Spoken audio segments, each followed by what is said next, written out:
दोस्तों काफ़ी लोग ना मेरे से क्वेश्चन पूछते हैं कि बॉटम कब बनेगा, बुल रन कब आएगा। तो इस वीडियो में ना आपके सारे सवालों के जवाब मिल जाएंगे, लेकिन एक शर्त है, इस वीडियो को अपना शुरू से लास्ट तक बिना स्किप करे देखते हो तो वो सारे सवालों के जवाब आपको मिलेंगे। अब ना शुरू करते हैं। उससे पहले मैं आपको एक चीज़ बताना चाहूँगा, इस मार्केट की सच्चाई क्या है। इस मार्केट में ना आधे लोग ये बोलेंगे कि इस टाइम पर यहाँ पर बियर मार्केट होगा, आधे लोग ये बोलेंगे कि इस टाइम पर बुल मार्केट होगा। अब ये है कि कुछ की बात तो सही साबित होगी, जिनकी बात सही साबित होगी ये मार्केट में उछलेंगे, वो बोलेंगे कि देखो हमने सही बोला था।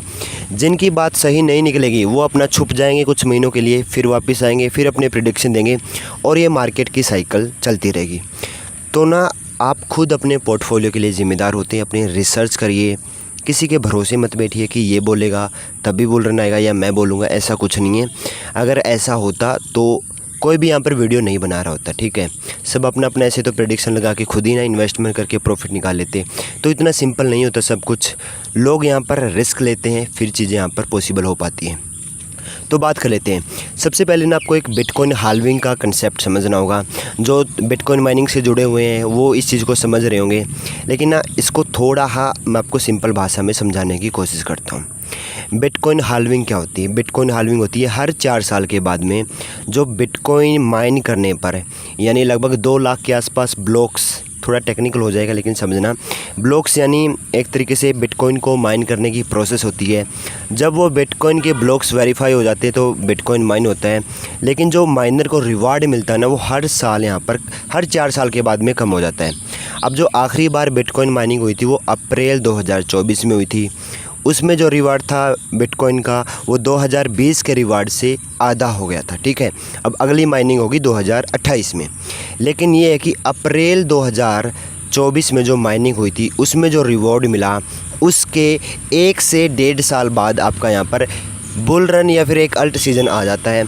और अप्रैल 2024 के बाद जब 1-1.5 साल की टाइमिंग देखोगे तो वो लगभग अक्टूबर 2025 के आसपास बैठती है, यानी 10 अक्टूबर, जहाँ पर बिटकॉइन ने अपना ऑल टाइम हाई बना था। अल्ट कॉइन भी और मेम कॉइन भी अच्छी मूवमेंट कर रहे थे, वही एक अच्छी टाइमलाइन थी। अब ये है कि बियर रन कब तक सस्टेन करता है? उसके 1 साल बाद, जब बिटकॉइन अपना ऑल टाइम हाई बना लेता है, वहाँ से डंपिंग स्टार्ट होती है। उसके 1 साल यानी अगले साल के अक्टूबर तक, 2026 तक। और ये मैं ऐसे हवा में नहीं बोल रहा, क्योंकि पिछले 3-4 सालों की साइकिल आप जब ट्रैक करोगे, जब से बिटकॉइन माइनिंग होने लगा है 20 से 16, 20, 24 और 28, एक पैटर्न बना हुआ है। लेकिन कई लोग, एक तबके के लोग ये भी बोल रहे हैं कि भाई साहब अब ये पैटर्न डिस्टर्ब हो चुका है। क्यों चुका है? क्योंकि पहले ना इस बिटकॉइन माइनिंग की प्रोसेस को रिटेल कहीं ना कहीं कंट्रोल करता था। जो बाइंग थी वो रिटेल के हाथ में थी। माइक्रो स्ट्रेटजी जैसी कंपनियां डेवलप नहीं हुई थी उस स्तर पर, या उनके पास उतनी होल्डिंग नहीं थी। लेकिन 2022 के बाद जब आप देखोगे ETFI स्ट्रेटजी जैसी कंपनी आई, पब्लिक डोमेन की कंपनी आई, जिन्होंने भर भर के बिटकॉइन खरीदे और अब वो बेच भी रहे हैं। इस वजह से अब अलग वे में साइकिल यहाँ पर काम कर रहा है, ऐसा एक तरह के लोग मान रहे हैं। दूसरी तरफ के लोग ये भी मान रहे हैं कि क्रिप्टो कोई हलवा नहीं है, किसी कोई 1-2 कंपनी या 1-2 बंदा अपने 1000-2000 बिटकॉइन बेच के इसको कंट्रोल कर लेगा। नहीं, आज भी ये क्रिप्टो करेंसी की साइकिल, बिटकॉइन की साइकिल कहीं ना कहीं रिटेल के हाथ से ही चलती है और चलती रहेगी, ऐसी भी रिपोर्ट आती है। और लोग ये भी बोलते हैं कि वही अक्टूबर महीने में जो बॉटम बनेगा वो $38,000, कुछ $50,000 बोल रहे हैं, कोई 55 बोल रहा है, कोई बोला 60 बॉटम बन चुका है। जो अभी प्राइस रेंज में चल रहे हैं 62-65 जो बिटकॉइन का प्राइस है वो एक बॉटम आ चुका है। और अभी जुलाई का महीना है, अगस्त, सितंबर, 2 महीने बाद अक्टूबर आ जाएगा। और जो एक बेस्ट टाइमलाइन बताएगी कि अक्टूबर से दिसंबर तक, क्योंकि एग्जैक्ट कोई अगर प्रेडिक्शन बनाएगा, बताएगा कि भाई साहब इसमें ही हो जाएगा, इसमें ही बिल्कुल सब सही साबित हो जाएगा कि यही बॉटम बनेगा, तो फिर सब अपनी एंट्री लेके बैठ जाएंगे ना। फिर क्यों वीडियो क्यों बना रहे हो? वीडियो बना क्यों रहे हो? अगर कोई आपको इन्फ्लुएंसर ऐसा बोल रहा है क्रिप्टो में कि भाई साहब इस महीने में बॉटम बनेगा, कि इसमें बिटकॉइन $40,000 चला जाएगा, तो उसको ऐसा बोलो ना कि भाई तू अपनी ट्रेड ले, तुझे शॉर्ट करना है तो शॉर्ट कर, तू अपना शॉर्ट कर, हमें राय क्यों दे रहा है यार? अगर कल को ऐसा नहीं होता है तो उसकी जवाबदेही वो तो देने वाला नहीं है। अगर वो तुक्के से सही साबित हो जाता है फिर वो अपना प्रीमियम टेलीग्राम ग्रुप या XYZ कोर्सेज आपको बेचने की कोशिश करेगा। और क्रिप्टो सीन चैनल पर ऐसा कुछ नहीं होता है।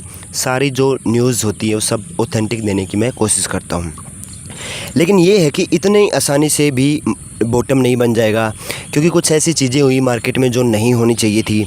पहला जो यूएस और ईरान का एक मुद्दा आया, ये अगर नहीं होता, क्योंकि एक साइकिल 4 साल की साइकिल भी जब बढ़िया होती है ना, यानी 4 साल की हाल्विंग हो रही है, उसमें 1.5 साल के बाद बुल रन आ रहा है, फिर 1 साल तक बियर रन आ रहा है, वो तब तक सही रहता है जब तक सारी चीज़ें स्मूथ चलें। अब यूएस ईरान की वार हुई, दुनिया भर की इकोनॉमी पर असर पड़ा, बीच में स्ट्रेट ऑफ हॉर्मुज़ का मुद्दा फंसा, वहाँ से एनर्जी के प्राइसेस कितने हाइक हो गए। ये सब चीज़ें नहीं होती ना तो ये साइकिल स्मूथ हो सकती थी, लेकिन अब ये साइकिल इतनी स्मूथ नहीं होगी, क्योंकि ना आप खुद देखो ना, आप पेट्रोल पंप पर जाते हो, कुछ भी सामान खरीदने जाते हो, आज से जो 6 महीने पहले जो प्राइस थे ना, कितने बढ़ गए ना। अब वो आपकी जेब पर असर डाल रहे हैं। अगर आपके पास पैसा है ही नहीं, अगर आपका पैसा किसी और चीज़ों में जा रहा है, कुछ भी हो सकता है ना, वो खाने पीने का, रहने का, नहाने का, धोने का, रेंट जो भी है जो आप पे कर रहे हो, वो अगर ज़्यादा हो गया तो आपके पास तो पैसा ही नहीं बचा, कैश ही नहीं बचा, आपके पास वो पैसा ही नहीं है, मनी नहीं है, रुपया नहीं है जो आप यहाँ पर क्रिप्टो में इन्वेस्टमेंट के लिए बचा रहे थे, सेविंग कर रहे थे, क्योंकि लोगों की सेविंग भी यहाँ पर उड़ चुकी है। तो ये भी एक बात है।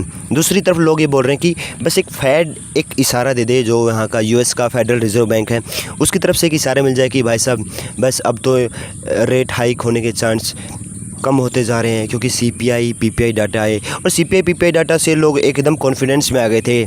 तो मैं बता रहा हूँ यार, सीपीआई पीपीआई डाटा 1 महीने की रिपोर्टिंग होती है और वो थोड़े टाइम के लिए बुलिश होती है। मतलब ये जो आपको सीपीआई पीपीआई डाटा दिखे कल परसों में, ये यार जून महीने के थे ना पूरे, ये थोड़ी ना कि यूएस की पूरी इकोनॉमी को एकदम से बता रहे हैं। 1 महीने की रिपोर्टिंग होती है और उसमें ही बस डेफिनेटली थोड़ा सा ही आइडिया लग पाता है, कोई ख़ास यहाँ पर फ़र्क पड़ता नहीं है।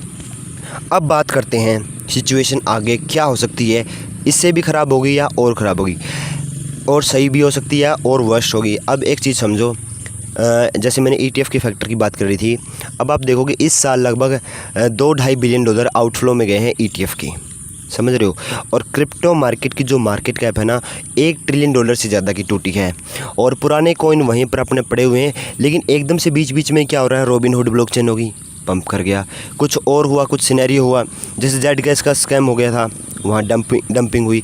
लेकिन ये है कि पुराने कॉइन के साथ में कुछ खास यहाँ पर उम्मीदें अब लोगों को दिख नहीं रही हैं। नए सेक्टर लोग एक्सप्लोर कर रहे हैं, नई चीज़ें देख रहे हैं, और जो पोर्टफोलियो है वो कहीं ना कहीं, एक बोलते हैं ना कि फ्यूचर ट्रेडिंग नाम की एक चीज़ होती है, और वो एक रिपोर्ट भी आई थी मनी कंट्रोल की, 80% इंडियन तो ना अपना फ्यूचर ही ट्रेडिंग करते हैं टैक्स से बचने के लिए। अब एक ओपन इंटरेस्ट नाम की चीज़ होती है, जो मैं आपको बताना चाहता हूँ। ओपन इंटरेस्ट क्या होता है कि लोगों ने अगर लॉन्ग पोजीशन ले रखी है, शॉर्ट पोजीशन ले रखी है, तो वो उन्होंने यहाँ पर क्लोज़ नहीं की अपनी, यानी फ्यूचर में वो पैसा लगा हुआ है। अब फ्यूचर ट्रेडिंग में अगर वो पैसा जब तक है, वो कितने टाइम तक हो सकता है, जब तक आपका लिक्विडेशन ना हो। और कई बार लिक्विडेशन प्राइस की जो रेंज होती है ना, वो बहुत ज़्यादा हो जाती है, उसको लिक्विडेट करने के लिए काफ़ी टाइम लग जाता है। वो शॉर्ट की तरफ भी हो सकता है, वो लॉन्ग पोजीशन की तरफ भी हो सकता है, क्योंकि उसके लिक्विडेट हुए बिना मार्केट ना एक ही जोन में यहाँ पर मूव करता रहता है, वही कई महीनों तक ऐसा ही चलता रहता है, कहीं चलता रहता है। पिछले 2 महीने से देखोगे बिटकॉइन की प्राइस रेंज क्या है, अल्ट कॉइन में क्या मूवमेंट है।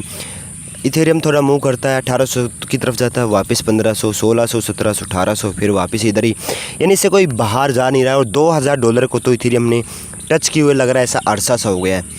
तो अब ये है कि किसकी माने कि बियर रन आ चुका है, बॉटम कब आएगा या बुल रन कब आएगा। तो मेरा तो ये कि किसी की मत मानो, क्योंकि आप जितनी लोगों की वीडियोस देखोगे आप उतना कंफ्यूज होते जाओगे, सोल्यूशन आपको मिलेगा नहीं, क्योंकि कोई भी इतना बड़ा 30 मार खा इस मार्केट में बैठा हुआ नहीं है। बड़े बड़े वेल्स मिलियंस ऑफ डॉलर यहाँ पर गंवा रहे हैं। आप खुद बताइए, माइकल सेलर $10 बिलियन के नुकसान पर है, टॉम लेवी $5 से $6 बिलियन के नुकसान पर है।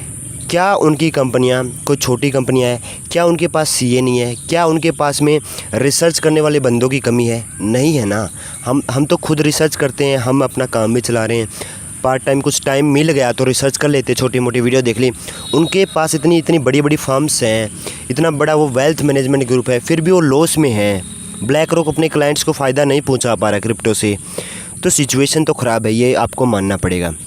तो कोई हवाई बातें करेगा, उस पर यकीन करने का फ़ायदा नहीं है। रिस्क लोगे तो आप अपने खुद से लोगे, कोई ये नहीं है कि हाँ तो सिचुएशन यही है कि आप खुद से रिसर्च करना, थोड़ी सी करना हो तो, ज़्यादा नहीं हो रही तो कोई बड़ा बात नहीं है। बाकी टेलीग्राम पर जरूर जुड़ना, क्योंकि वहाँ पर सारे क्रिप्टो अपडेट्स मैं आपको देने की कोशिश करता हूँ। जितनी भी आती फ्रेश क्रिप्टो अपडेट सारी आपको वहाँ पर देखने को मिल जाती हैं। बाकी मिलते हैं किसी और क्रिप्टो अपडेट्स के साथ।